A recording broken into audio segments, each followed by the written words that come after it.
The training camp is literally a couple days away, and this Julio Jones situation keeps getting messier and messier. I know just a few days ago, the Falcons doubled down on saying that they weren't going to pay this guy. They've been standing fast the whole time, and today Julio said that, okay, I'm not coming to camp, and I'm willing to miss all of training camp until I get my money that you guys want to pay me. So in this video, I'm going to go into more depth about the situation, what I think is going to happen, what I think is going to play out, and hey, what should the Falcons do?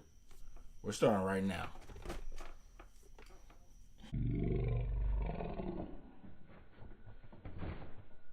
Wow. Let's try that again. We're starting right now.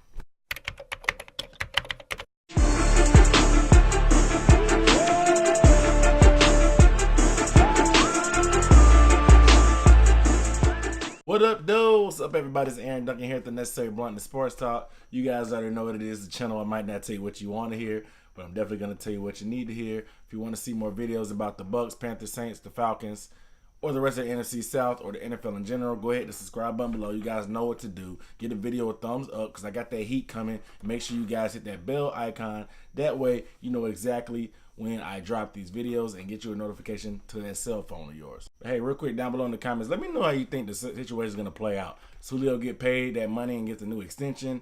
Or do you think the Falcons still can play hardball and Julio just cracks? Because they're going to be fining him $40,000 per day that he's not at training camp. So the leverage is all on the Falcons side, and they're going to call his bluff, but we'll see if Julio can stand tall. But without further ado, let's get into this video.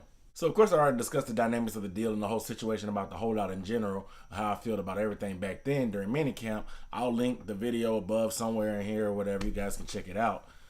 So I won't get into the details of all that. However, training camp a few days away. We're waiting to see what happens. If who's gonna fold, whose bluff is gonna be called, who's gonna make the first move. Will Julio actually show up? I know it sounded promising because Julio actually showed up to Matt Ryan's little private workout out in wherever they worked out at, and he was there. They even took an Instagram picture, and it was pretty funny because everybody felt pretty optimistic about it. And of course, we know Julio's been hanging out with T.O., so the reports that, they thought that T.O. was rubbing off on Julio and making him feel selfish, and was he in his ear pulling the strings, making Julio act this way because he's always been a team player, blah, blah, blah. I just think it's a bunch of hogwash. You know the media hates T.O. anyway, so they're going to just make up anything they can to keep making him look bad, especially with the Hall of Fame situation going on right now.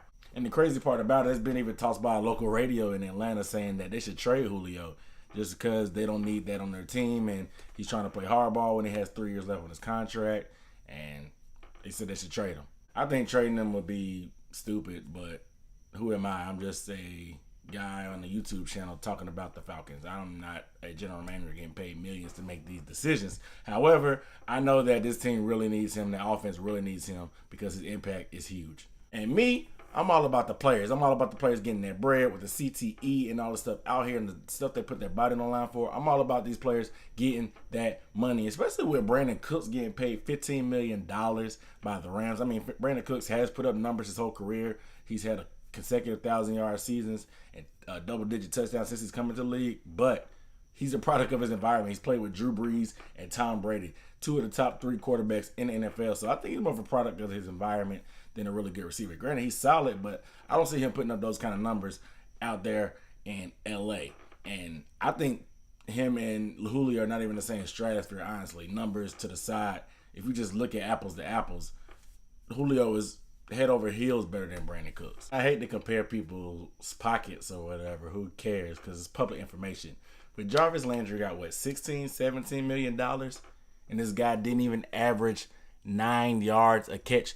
Look it up. I swear, he had 112 receptions for 987 yards. This guy did not even have 9 yards of reception because all these short bubble screens and all the stuff he catches. Yeah, he's a yard after catch guy. He's a slot guy, but $17 million and you can't pay Julio the money that he wants? Come on, man. I was looking at some videos and I heard an interesting point that Jason Lock'em4 made that I had to give him credit. He was saying that it may be smart for Julio to just wait, because if he gets paid now, the same thing's going to get happen. He's going to get lapped all over again because Odell Beckham still has to get paid. And they said maybe he should wait till Odell Beckham gets paid because he knows that he should be at least at Odell or above Odell's pay scale just because he's clean off the field. He's just as productive and he's just as good as a big-time receiver. My thoughts on that is I think that's a pretty good point of view just because you can kind of scale yourself compared to him. Of course, like I said, But let's say Odell Beckham doesn't get paid, or let's say Odell Beckham gets hurt, or let's say Odell Beckham does something stupid off the field again. He doesn't get paid what he should get paid.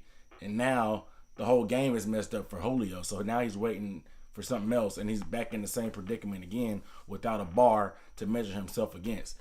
Jarvis Landry, I think, is overpaid, but I think whatever Odell Beckham gets, that'll be on par with what Julio deserves. But like I said, I know how Dave Gettleman is with negotiating, so who knows what's going to happen with the Odell Beckham situation. So it may not be the best decision to wait on that. Time will tell how the situation plays out, because you hear both sides talking about that. Oh, Julio said to TMZ, I'm going to be a Falcon for life. And Arthur Blank said in the media today that Julio's going to be a Falcon for life. So a trade doesn't seem imminent like that radio guy said, but who knows what's going to happen, man. So you guys let me know down below in the comments how you think this is going to play out. Do you think Julio's finally going to get paid? Do you think he's willing to sit out? Who's going to give in? Who's going to win? All right. So without further ado, I'm Aaron Duncan signing off. I'm out.